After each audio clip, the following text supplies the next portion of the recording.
여러분, 윤창중입니다. 박근혜 대통령은 도대체 왜 이런 결정을 내렸는지 저로서는 도무지 이해할 수 없다는 말씀을 먼저 드리겠습니다.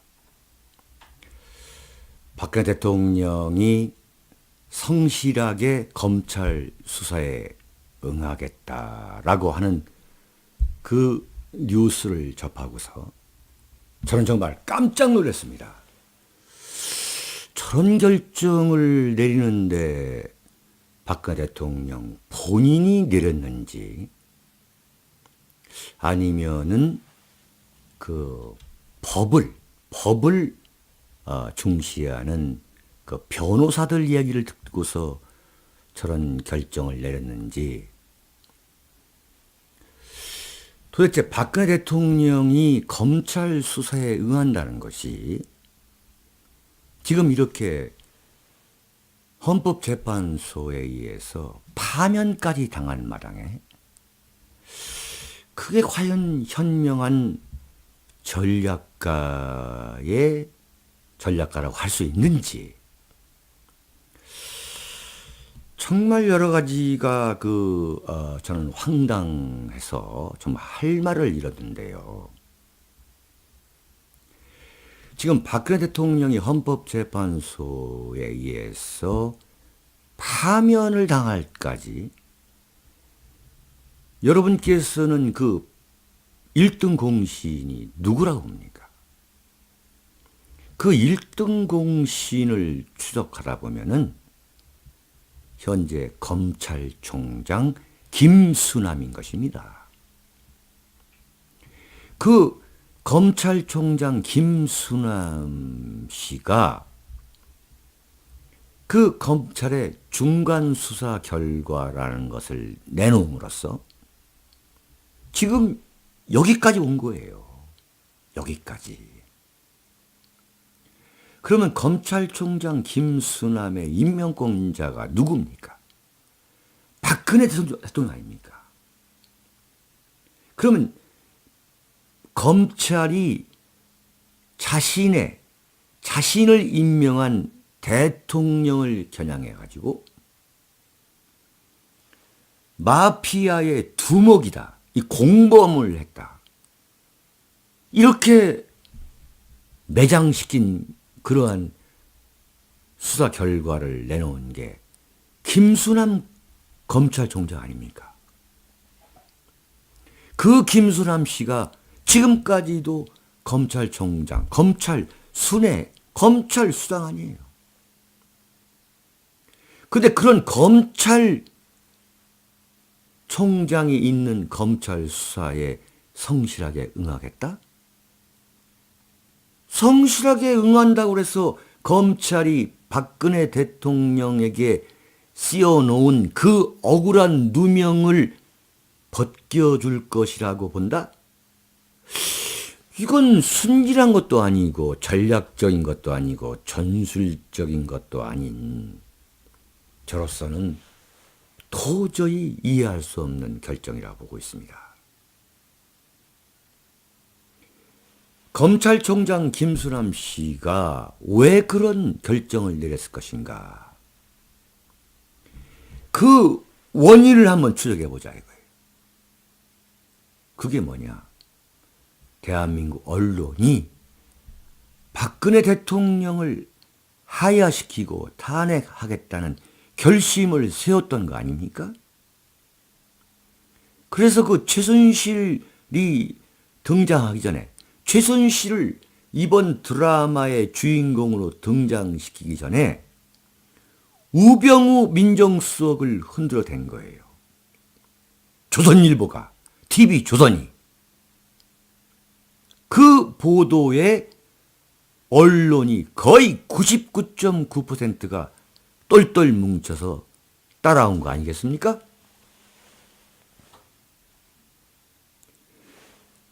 그러니까 이것을 소위 말하는 종북, 친북, 반미 세력이 놓칠 이유가 없었던 거죠. 광화문에 촛불을 킨 겁니다. 그래서 광화문에 광란극을 만든 거예요. 이것을 야당과 새누리당 비박계, 박근혜 대통령의 집권으로 여러 가지 소외되고 불이익을 받았다고 생각하는 이명박 전 대통령의 쫄개들, 비박계, 친이계들이 들고 일어나서 야당과 내통해가지고 국회가 탄핵을 의결하게 만든 거죠. 그렇지 않습니까? 그런 것을 받아서 계속 증폭시킨 것이 바로 박영수 특검 아닙니까? 특검 아닌 특검, 박영수 특검. 특검 역사사상 가장 정치적 특검이었던 그 박영수 특검 아닙니까? 그래서 박근혜 대통령이 도저히 탄핵을 당하지 않을 수 없도록 2중, 3중, 4중 블랙리스트다, 그 다음에 세월호 뭐 어쩌고저쩌고 하면서 그러한 2중, 3중의 올가미를 씌워서 헌법재판소에 넘긴 것 아닙니까? 그랬더니 헌법재판소 이정미 헌재소장 권한대행이 그 판결문을 낭독한 가운데 박근혜 대통령이 국민 신뢰를 저버렸기 때문에 파면한다는 거 아닙니까? 그러면 헌법재판소가 굳이 93일 동안 국회가 넘긴 탄핵 소추 이유서를 놓고 심리를 할 필요가 없었던 거예요. 뭐하러 합니까? 여론조사를 하고서 그냥 파면시키면 되는 거 아니겠습니까? 그러한 논리적으로 일관되게 박근혜 대통령을 파면시키려는 정치공학적 얼개가 이어져 내려왔다 이거예요. 그래서 박근혜 대통령은 청와대에서 쫓겨난 거 아닙니까? 쫓겨나서 지금 삼성동 관저에 지금 머물게 된 거 아니겠습니까? 그런데 지금 검찰이 왜 박근혜 대통령을 이렇게 아주 빠른 속도로 소환하려 하느냐.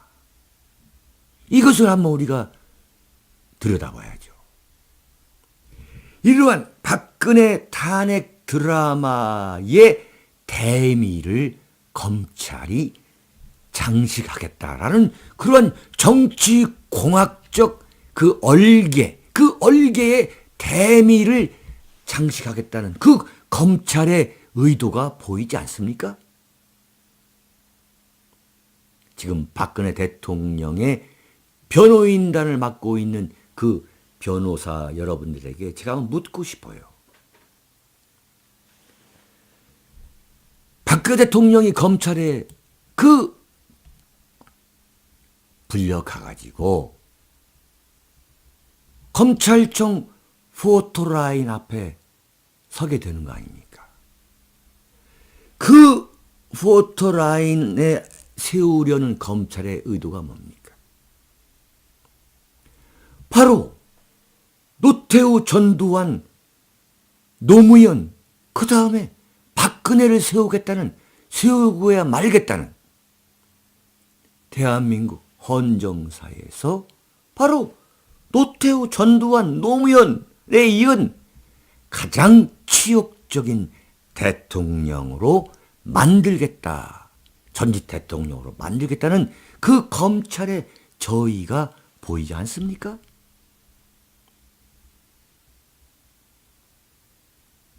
여러분 어떻게 생각하십니까? 과연 이게 전략적인 대응이라고 보십니까? 그러한 검찰청사 포토라인에 서겠다는 결심이 있었다면 저 윤창주의가 이미 10월 말에 박근혜 대통령에게 제가 조언한 바 있습니다. 박근혜 대통령이 선제적으로 검찰청사 앞에 나가라! 거기에 나가서 정정당당하게 수사를 받겠다라고 그 주도권을 잡아야 된다라고 제가 강조했던 것. 여러분 기억나십니까? 만약에 박근혜 대통령이 작년 10월 말에 최순실 사건이 터지자마자 무슨 90초 사과다 뭐 이렇게 1차, 2차, 3차 이렇게 하지 말고 검찰청사에 당당히 나가서 자, 나 수사받겠다. 법은 만인 앞에 평등한 것이다. 내가 대한민국 최고 권력자이지만 나 검찰 수사받겠다. 라고 당당히 나왔으면 검찰이 그 중간 수사라는 것을 날조해서 급조해서 그렇게 박근혜 대통령을 매장시키려 했을까? 과연 그런 담력이 있는 대한민국 검찰인가? 저는 그렇게 못했을 거라 봅니다. 그렇게 못했을 것이다. 천만의 말씀이다 본 거예요. 왜 그때 박근혜 대통령은 검찰에 안 나간 겁니까? 대한민국 검찰이 정의의 사도이기 때문에 검찰을 믿었다? 천만의 말씀이죠. 내가 임명한 검찰총장을 내가 임명했기 때문에 김수남 검찰총장은 그렇게 못할 것이다? 그건 검찰에 대한 기본 이해가 잘못된 겁니다. 검찰을 너무 믿은 겁니다. 대한민국 검찰은 그렇지 않아요. 대한민국 검찰은 과연 권력이 어디에 있느냐가 중요한 것이지 자기를 누가 임명했느냐.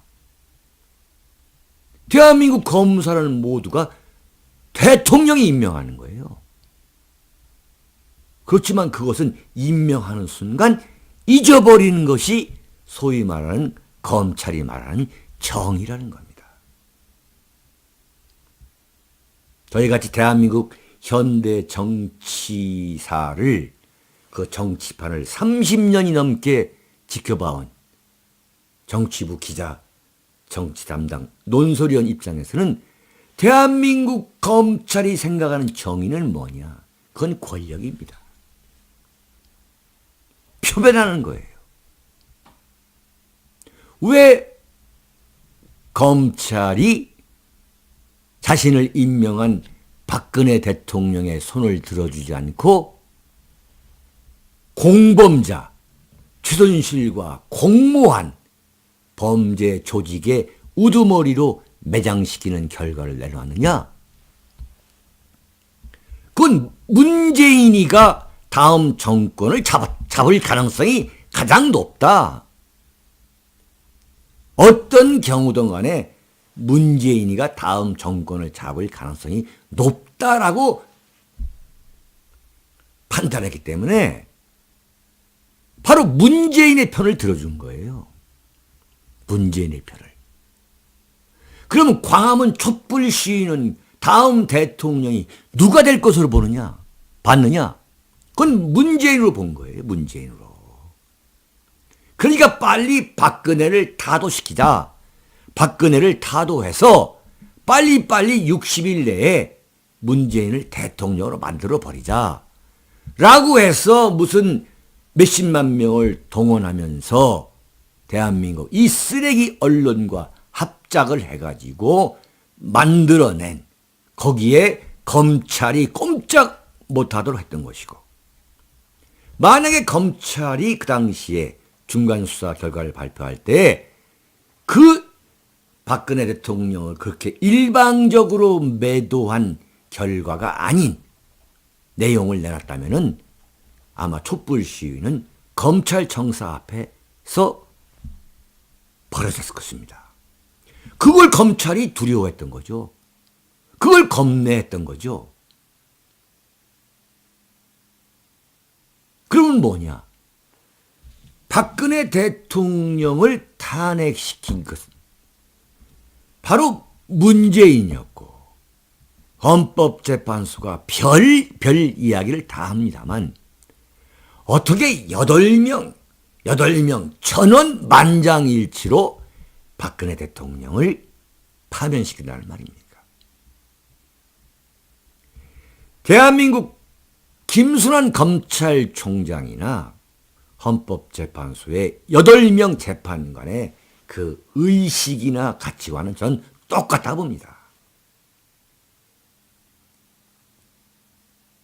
그렇지 않다면 어떻게 소수 의견도 없이 어떻게 국민 신뢰를 저버렸기 때문에 파면한다?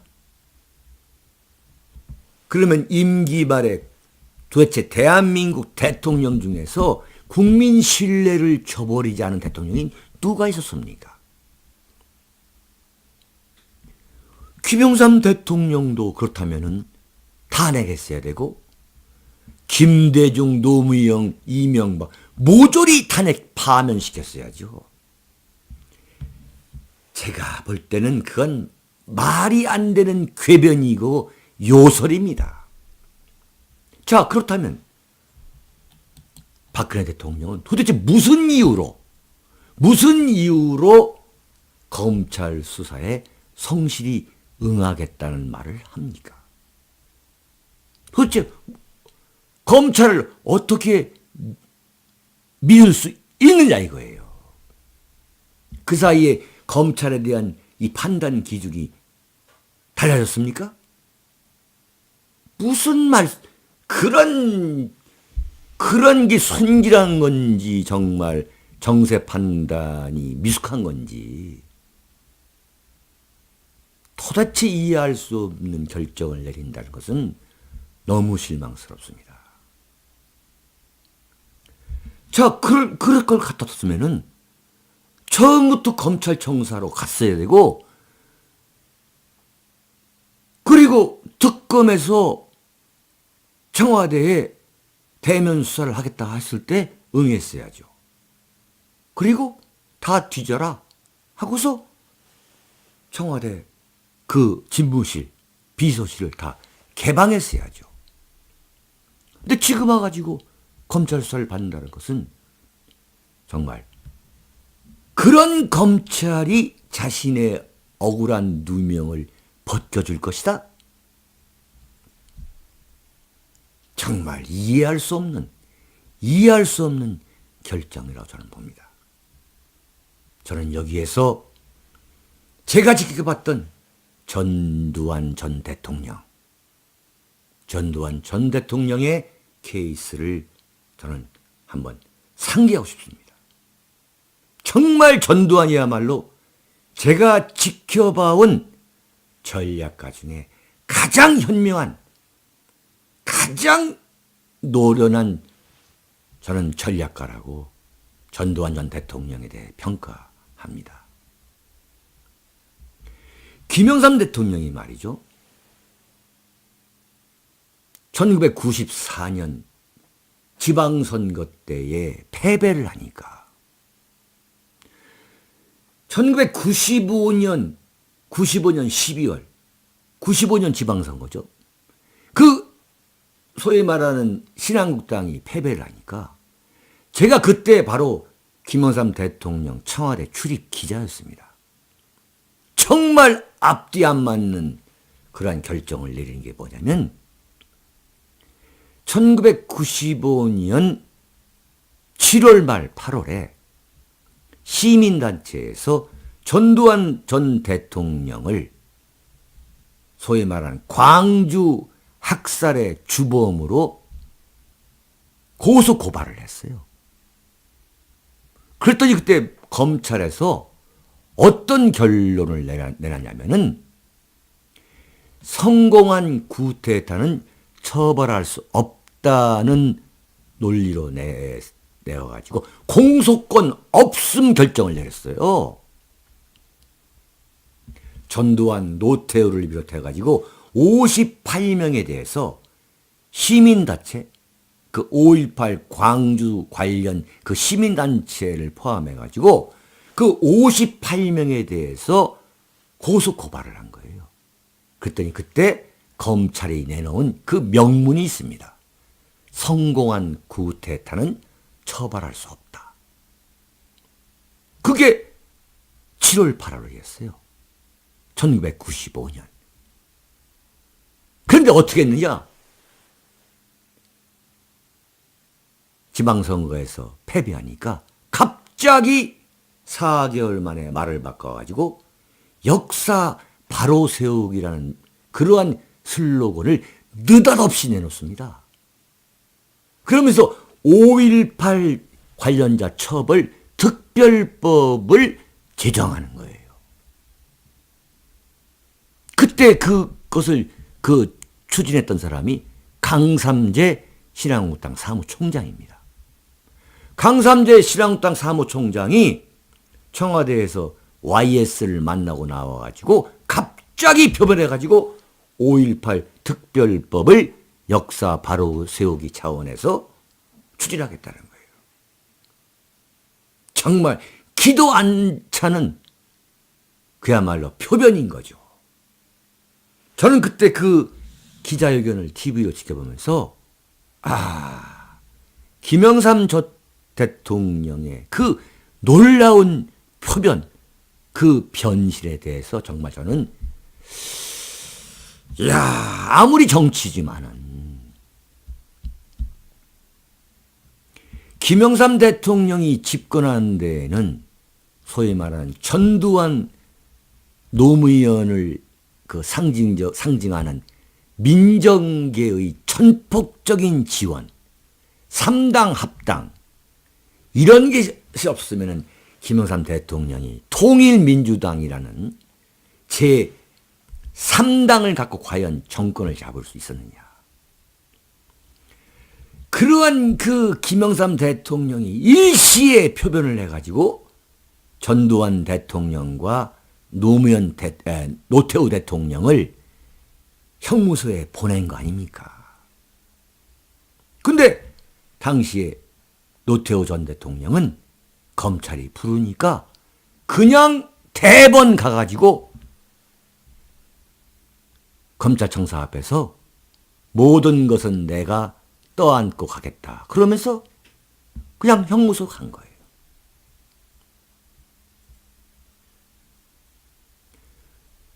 전두환은 어떻게 했느냐? 완전히 다른 태도를 취했습니다. 검찰청사에 나갈 수 없다. 그러면서 연희동 골목으로 나와서 전 방송, 그때는 종편 쓰레기가 없었죠. 전 공중파 방송이 생중계하는 가운데 다리를 쫙 벌리고서 자기 졸개들, 50 자기 그 부하들을 다 뒤에다 세우고서 김영삼 현직 대통령을 향해 선전포고를 합니다. 전두환 씨가 그러한 담력이 없었으면 절대 정권을 잡을 수가 없었죠. 뭐라고 하느냐? 직격탄을 날리는 거예요. 그때 김영삼 대통령은 임기를 2년 넘긴 정말 서슬이 시퍼란 권력을 갖고 있던 김영삼이었어요. 그 김영삼에게 뭐라고 하느냐? 현재 검찰은 대통령의 지시 한마디로 이미 종결된 사안에 대한 수사를 재개하려 하고 있다. 맞는 말이죠. 4개월 전에는 뭐라 했습니까? 대한민국 검찰이 성공한 구테타는 처벌할 수 없다고 했지 않습니까? 이러한 검찰의 태도는 더 이상의 진상규명을 위한 것이라기보다는 다분히 현 정국의 정치적 필요에 따른 것이라고 보아 저는 검찰의 소환 요구 및 여타의 어떠한 조치에도 협조하지 않을 생각이다. 이렇게 김영삼 현직 대통령에게 저항하는 것입니다. 정말 담력이 있는 인간인 것이죠. 전두환은 분명히 말합니다.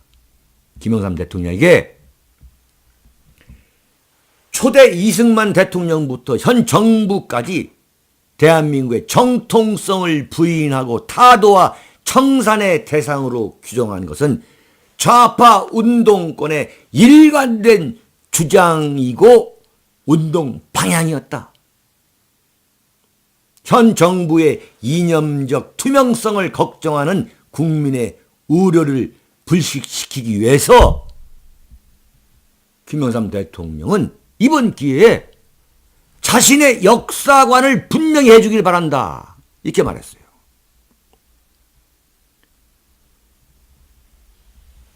역사 바로 세운다는 그 명분을 내걸어서 자신을 총선에 다음에 다가올 총선의 희생물로 삼으려는 김영삼 현직 대통령을 좌익으로 몰아버린 거예요.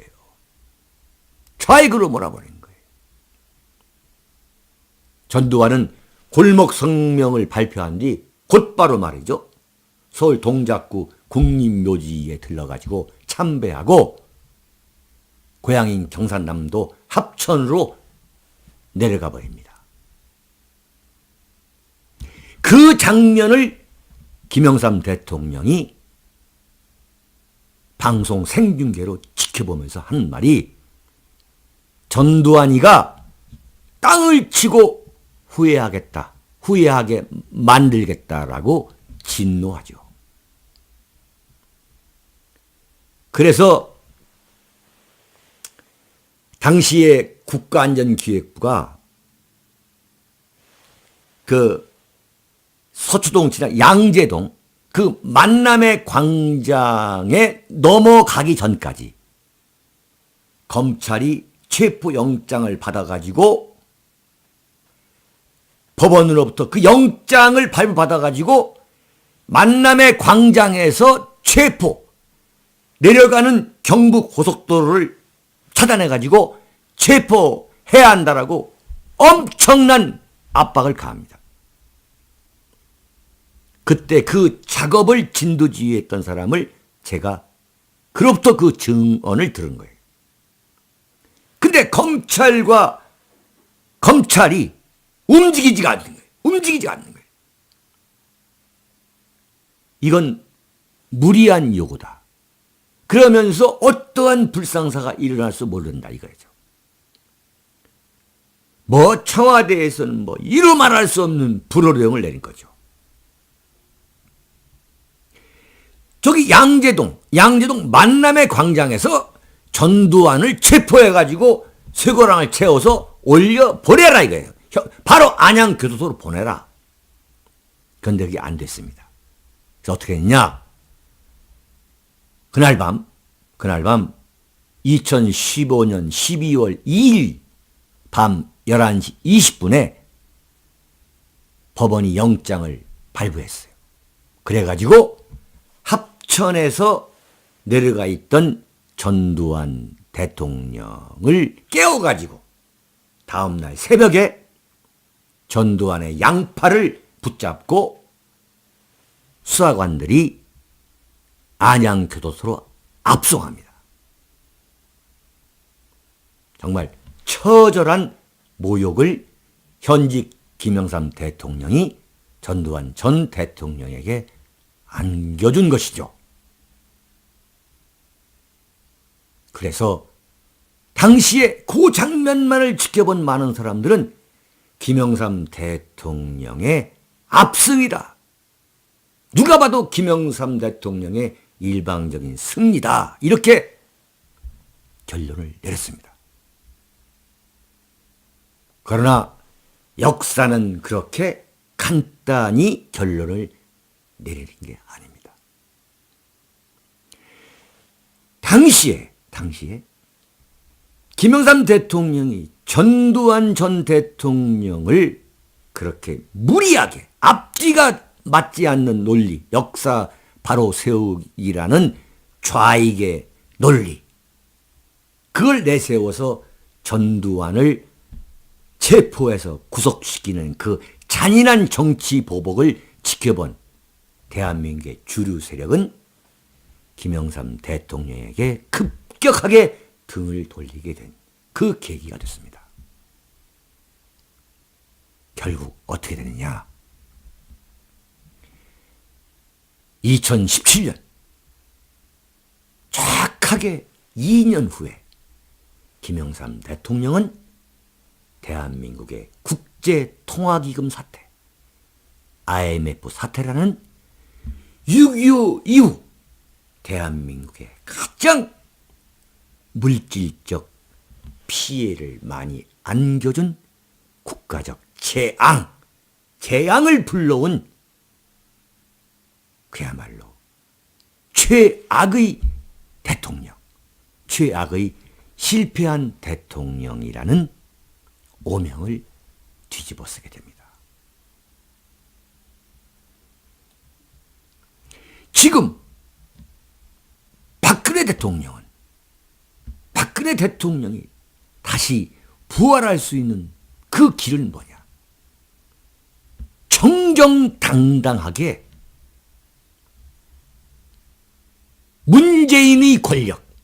문재인 권력과 맞서 싸우는 모습을 보여야 한다.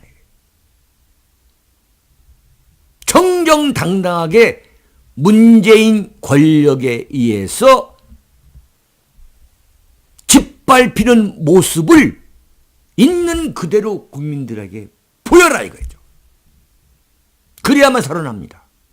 그래야만 박근혜 대통령은 누명 탄핵을 받았다라고 엄동설한 속에서 광장과 거리로 나갔던 자유민주주의 태극기 시민들에게 그나마 위로가 되고 보상이 되고 다시 일어설 수 있는 힘을 주는 그러한 계기가 된다고 저는 믿습니다. 삼성동 자택에 오셨을 때에도 저는 전 누구를 청와대 대변을 시켜서 입장을 소위 말하는 제3자를 통해서 전한 것, 저는 그것도 당당하고 정당한 선택은 아니라고 저는 봤습니다. 박근혜 대통령이 삼성동 그 자택 앞에 현관에서 당당하게 국민들한테 메시지를 왜 전하지 못했냐고요. 당당하게. 시간이 걸리겠지만 진실은 밝혀질 수밖에 없다라고 왜 자신의 음성으로 전하지 못했냐 이거예요. 검찰이 무서워서요. 검찰이 무서울 게 뭐가 있습니까? 더 이상 어떻게 검찰에 의해서 박근혜 대통령은 짓밟혀야만 무서워하지 않겠습니까? 무서울 게 뭐가 있습니까? 땅바닥에 짓밟빗대로 짓밟힌 그러한 장본인으로서 저는 더 이상 무서워할 게 없다고 봅니다. 나에게 더 이상 남은 명예는 없다. 나는 검찰에 응할 수가 없다. 이렇게 왜 저항하지 못하는 겁니까? 왜 도발하지 못하는 겁니까? 무엇 때문에? 검찰이 자신의 억울한 누명을 벗겨줄 것이라는 그러한 미망 때문에 천만의 말씀이라는 것을 다시 한번 말씀드리겠습니다. 결기를 갖고 지켜나가야 됩니다. 제가 여러 차례 말씀드렸습니다만 박근혜 대통령이 국민의 신뢰를 저버렸다는 이유로 탄핵을 받아야 될 이유는 처음부터 없는 것이고 헌법재판소에 의해서 파면을 당하는 대한민국 현대 정치사에서 최악의 오명을 뒤집었어야 될 아무런 이유가 없는 것입니다. 여기에서 박근혜 대통령은 자신의 역사를 자신의 손으로 써야 됩니다. 그래야만 진실이 밝혀질 수 있습니다. 여기서 만약에 박근혜 대통령이 검찰이 말하는 모든 국민은 법 앞에 평등하다는 그러한 궤변, 그러한 클리셰의 유혹이 된다면, 현혹이 된다면 박근혜 대통령은 대한민국 현대 정치사에서 광해군이 될 수 있고 연산군이 될 수 있고 어떻게 저 좌익 세력에 의해서 매도될 것인지 누구도 예측할 수 없는 것입니다. 저는 잘못된 선택이라고 봅니다. 지금이라도 검찰 수사에는 절대 응해서는 안 됩니다. 만약에 수사에 응하게 되면 박근혜 대통령은 그 길로 어디로 갈지 모르는, 자신의 운명을 어디로 갈지 모르는 최악의 또 다른 운명에 부닥칠지도 모르겠습니다. 차라리 처절하게 삼성동 자택에서 검찰 수사관에게 끌려가는 모습을 보이는 것이 저는 박근혜 대통령이 역사 속에서 다시 살아날 수 있는 유일한 길이라고 저는 믿습니다.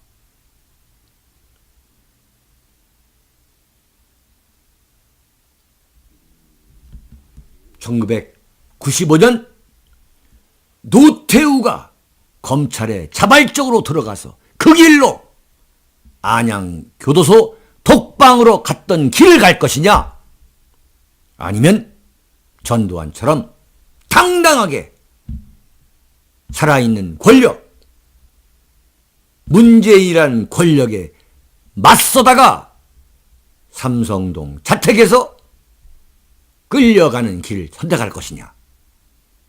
저는 박근혜 대통령이 지금이라도 다시 선택을 해야 한다고 생각하고 있습니다.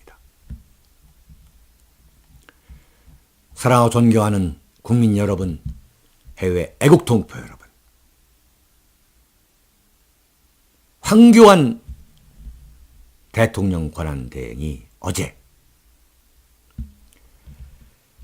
대선 불출마를 선언했습니다. 많은 분들이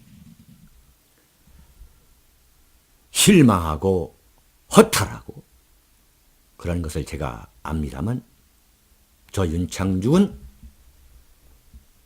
조금도 실망하지 않았고 조금도 허탈해하지 않았습니다. 저는 그동안 황교안 대통령 권한대행에 대해서 유심히 제 방송과 제가 윤창중 칼럼사랑에 올리는 그 칼럼을 읽어보신 분들께서는 아마 뭔가 좀 느꼈을 겁니다. 저는 한 번도 황교안 권한대행에 대해서 언급한 일이 없습니다. 저는 반기문 전 유엔 사무총장과 비교해 볼 때 그 이상도 아니고 그 이하도 아니다. 절대 이 불구덩이와 같은 이 고난의 이 시련의 이 터널 속에 들어간다? 자발적으로 들어간다? 저는 그럴 가능성을 단 1%도 예상하지 않았기 때문입니다. 만약에 이번에 탄핵이 기각이나 또는 각하가 됐다면 황교안 대행은 대선 출마를 아마 깊이 생각해 봤을 것입니다. 그러나 이게 대통령이 탄핵이 되는 마당에 이것을 발판으로 자신이 정치적 모색을 한다는 것은 아니다라고 생각했을 겁니다. 공직자 출신으로서 평생 영감님 소리를 받고 그러한 소리를 들으면서 성장한 황교안 권한 대행으로서는 아마 생각하기 어려운 결정이었을 것입니다. 그러나 황교안 대행으로서는 중대한 기회가 사라진 것입니다. 이 다음을 겨냥했다면 그것은 허망한 꿈이고, 제가 볼 때 황교안 대통령 권한 대행의 정치적 생명은 이걸로 종결지었다, 이렇게 보고 있습니다. 대통령 권한 대행 역할만이라도 충실히 잘해 주셔가지고 무엇보다 안보에 있어서는 한치의 구멍도 나지 않도록 유념해 주시기 바랍니다. 사랑하고 존경하는 국민 여러분, 해외 애국 동포 여러분, 절대 실망할 필요가 없습니다. 오늘로써 54일이 남았습니다. 절치부심, 정말 불에서 이를 갈고 속을 끓이는 그 절치부심으로만 끝나서도 안 됩니다. 그 절치부심 과정 속에서도 우리 자유민주주의 국가 중심 세력은 절치부심의 힘으로 이 난세를 뚫고 가면서 우리가 대선 후보가 나타나는 순간 막대기라도 꼽으면 당선될 수 있도록 일순간에 몰입해서 대통령을 만드는 제2의 기적을 우리가 만들어야겠습니다. 여러분 감사합니다. 지금까지 우리가 들어온 그 질문 좀 한번 좀 우리가 보겠습니다. 정 PD, 네네. 질문 좀 말씀해 주시죠. 네. 황교안 총리가 네네. 선언하면서 네. 네. 관심이 홍준표 경남지사에게 쏠리는 현상이 나오고 있는데요. 예, 예. 이걸 어떻게 보고 계신지. 황교안 권한대행이 대선 불출마 선언을 함에 따라서 홍준표 경남 도지사에게 관심이 쏠리는데 이걸 어떻게 생각하냐 이런 말씀이시죠. 저는 홍준표 경남 도지사에 대한 저의 판단을 윤창중 칼럼 세상 그 칼럼에 올려놓았습니다. 그것을 좀 참조해 주십시오. 저는 홍준표 경남 도지사에 대해서는 논평할 가치가 없다, 이렇게 말씀드리고 싶습니다. 네. 예, 그 이후에 또 14일이죠. 지난 14일 김진태 의원이 네. 대선 출마를 선언을 했는데요. 많은 분들이 지금 김진태 의원한테 갖는 기대가 큰 것처럼 보이거든요. 네. 이 김진태 의원이 출마 선언을 하면서 황교안 총리를 두둔하는 듯한 스탠스를 가졌는데 지금 불출마를 하는 바람에 김진태 의원 자체가 지금 주목을 받고 있어요. 네. 김진태 의원에 대한 평가를 좀 해주신다면. 저는 김진태 의원이야말로 대한민국 현대 정치사를 지켜봐온 제 입장에서는 정말 전례를 찾아보기 어려울 정도로 신의를 지키는 정치인이다 라고 저는 높이 평가합니다. 저 역시 엄동설안에 우리 자유민주주의 세력 여러분께서 참석하시는 많은 집회장을 제가 나가봤습니다만 김진태 의원과 서로 연사로서 부닥친 경험도 있습니다. 저는 그분의 그 신뢰, 그분에 대한 신뢰, 그분은 신뢰할 수 있는 정치인이다라는 생각을 하고 또 그분의 그 애국심에 대해서 저는 깊은 동지애를 갖고 있습니다. 그럼에도 불구하고 저는 김진태 의원에 대해서 그분의 인생 역정에서부터 오늘에 이르기까지 성품, 또 지도자로서의 리더십, 자질 이런 문제에 대해서 깊이 천착할 수 있는 시간과 기회를 갖지 못했습니다. 저는 현재 거론되고 있는 대통령 후보에 대해서는 좀 더 시간을 갖고 저의 판단을 분명히 말씀드리려고 합니다. 사랑하고 존경하는 국민 여러분, 애국 동포 여러분, 오늘 윤창중 목요 살롱 여기에서 마치겠습니다. 감사합니다.